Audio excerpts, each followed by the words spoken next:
Uncharted, a game some would consider to be at the very apex of storytelling and action-packed set pieces. I would like to start off by saying that this isn't me labeling the genre that Uncharted belongs to. It's more like providing expository evidence about what makes this action game series feel more like playable films.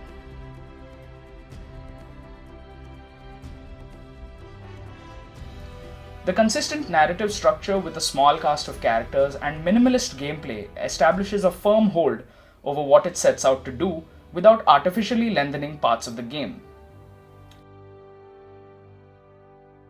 Now, I understand that the limitations in gameplay may not be up to people's standards, or that the very occasional quick-time events may overstay their welcome. But what Naughty Dog set out to do when Amy Hennig went on to make the first ever Uncharted game was nothing short of extraordinary. Back when the PlayStation 3 released, the action-packed story of a globe-trotting thief searching for the lost city of El Dorado was one of the titles that stood out as an early masterpiece in single-player games and ended up becoming a system seller.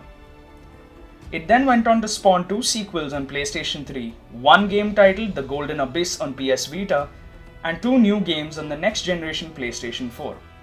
Well, now the current generation. The reason these games are so popular are quite obvious.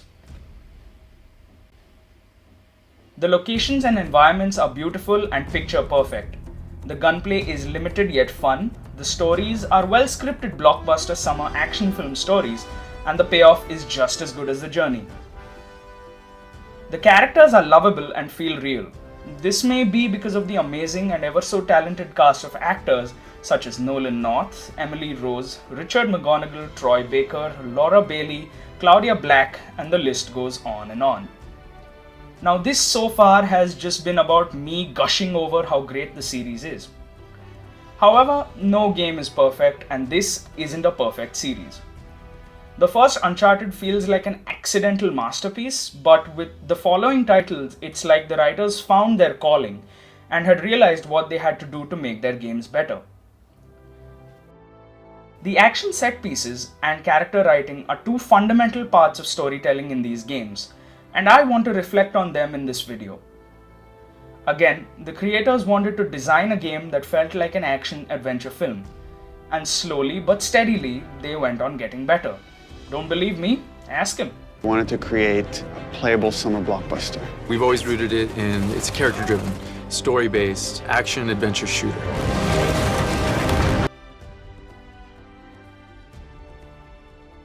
But for now, let's focus on the set pieces. How they do it is pretty insane and quite noteworthy. They started out fairly simplistic in Drake's Fortune, but eventually amped up the tension in future installments. So to begin, how do we define an action set piece? Well, for starters, almost every film has a MacGuffin, a device or plot element that catches the viewer's attention or drives the plot. It is generally something that every character is concerned with. The MacGuffin is essentially something that the entire story is built around and yet has no real relevance. Like the treasure of El Dorado, Shangri-La, the Atlantis of the Sands, Henry Avery's treasure, or the Tusk of Ganesh. And this in many ways is bound to the set piece, but not directly. The set piece in a way is what provides some substance or relevance to the MacGuffin. A set piece is a scene or sequence with escalated stakes and production values, as appropriate to the genre. Done right, set pieces are moments you remember weeks after seeing a movie, or in this case, weeks after playing a game. The car chase from Uncharted Drake's Fortune, the train mission in Among Thieves, the desert caravan sinking ship, and free-falling from the plane in Uncharted Drake's Deception, the other car chase to save Sam in A Thief's End, and the final battle against Asav in The Lost Legacy. Now I know what you're thinking. Kedar, we've seen this 1,000 times before, and in some cases, it's more exciting. It's just guns, violence, and killing after all. Well, dear viewer, what gives these action set pieces a great deal of depth is the relationship we have with the characters. The story bits are what accentuate the action bits, and the gravity the action holds is in the concern we have for the characters. The writing feels honest and humble to a point where the characters are relatable. This also makes us form a momentary bond with them and provides us with a sense of fear when they're in trouble. Naughty Dog has some of the most talented writers on their team, and they have worked very, very hard to make Nathan Drake and co. feel human. A variety of flavors of writing are showcased when it comes to characters being real and level-headed, the characters being sarcastic, funny, angry, sad, or rude, and even the banter seems natural. And as much as this feels like a small element to maybe cut through some silence, it's not.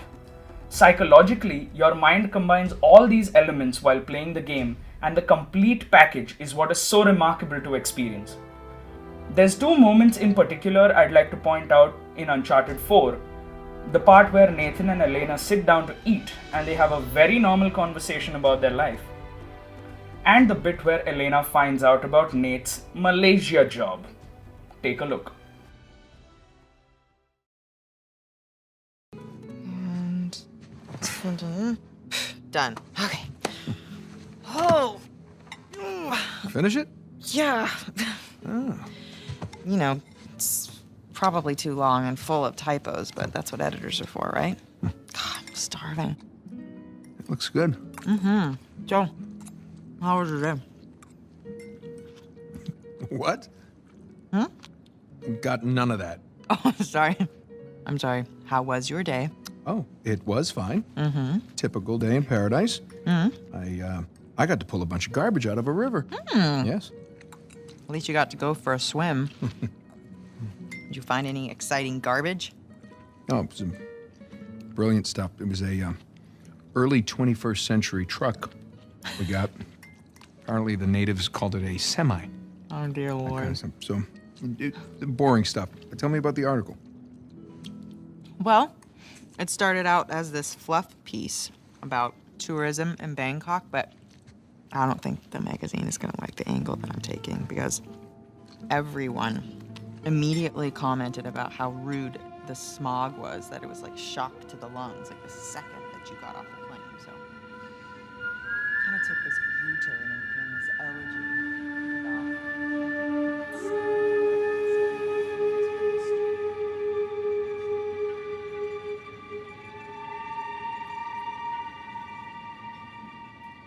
Ah!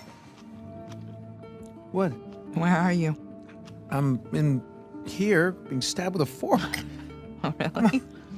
What? Just keep going. It was interesting. Well, by the time Ray figures it out, we'll be well on our way to Libertalia. I'm telling you, that treasure is as good as ours. Shit.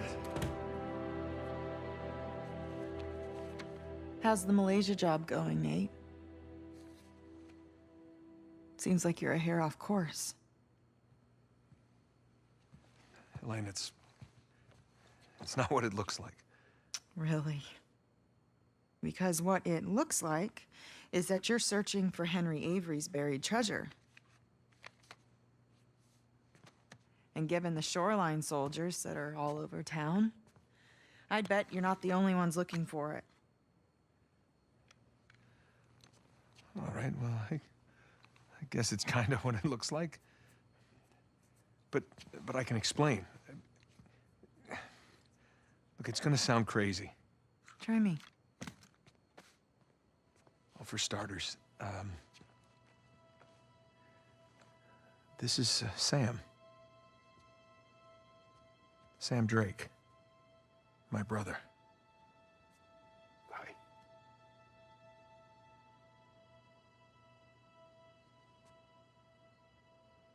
I'm sorry. I thought he had died in a Panamanian jail, but I was obviously very wrong. He's been stuck in there for 15 years, and it's because of me. And the guy who broke him out wants a lot of money, and the only way we can pay off the debt is Avery's treasure. But that's the good news. We found it. It's on an island just off the coast. Okay, just stop. Was there ever a Malaysia job?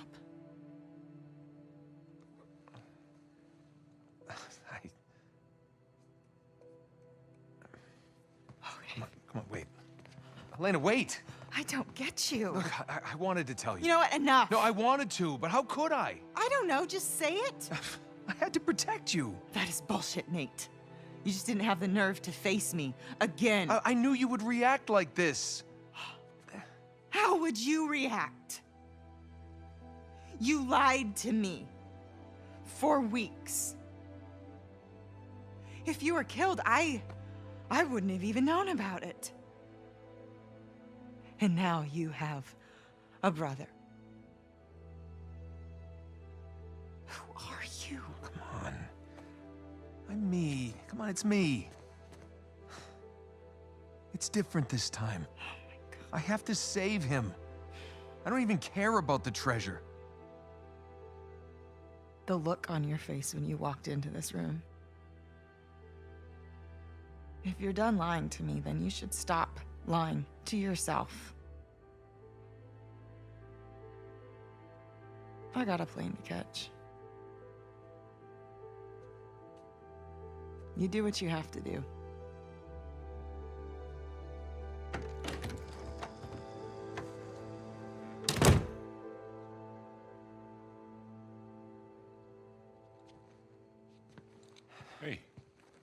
Hey, what are you doing? Go after her. We're not done here. Well, maybe we should be. What are you saying? I'm saying maybe there's a smarter way to save Sam. Such as? Such as we give him a new identity. We put him in hiding somewhere. He's been in prison for 15 years. He's not going into hiding. Okay, fine. You go after your wife. Sam and I will head off for Libertalia. Without me? Come on, you'll get both of you killed. Really? Kid, I've been doing this for a hell of a long time. I think I might be able to handle... Hey, you want to be helpful, Sullivan? Go keep an eye on her.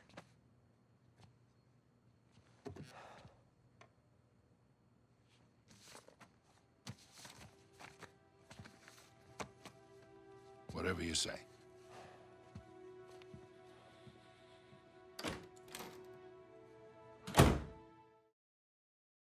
These moments provide contrast to the emotions of characters and the ties they have with each other, and that one person's selfishness could end something real.